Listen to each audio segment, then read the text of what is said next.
мен 20 жылдан астам сотта істегем. Одан кейін біраз болды адвокат болғаныма. Сол адвокат болып адамдардың мүддесін қорғап жатырмын. Жеке тұлғалардың және заңды тұлғалардың.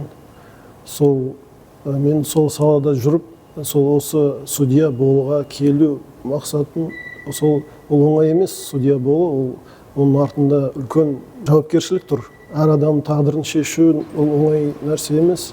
Осыған келу мақсатым әділдікті жүзеге асыру. Жоғарғы сот кеңесіне біз барлық ақпаратты алдық. Олар бізге бәрін дұрыс түсіндіріп, бәрін жеткізді. Біз сол арқылы құжат жинадық, соның бәрін өткізіп, содан кейін бізге звондап, арнайы шақыртып, біз бүгін келіп отырып, бүгін осы емтиханнан өтіп жатырмыз. Тест осы жерде өтіп жатыр, өте былай ашық, өте жақсы түсіндіріп жатыр, қалай не екенін бәріне. Осыған бірінші этаптан өттік. Ол да енді оңай емес. Сол оқыған кезде ол басқа, былай емтиханда ол басқаша болады. Конечно, ішіне уайым болады. Одан кейін қазір екінші этапты өттік. Ол эссе жазу еді. Оны 2 сағатта енді ойымызды, пікірімізді толық көрсеттік деп ойлаймын.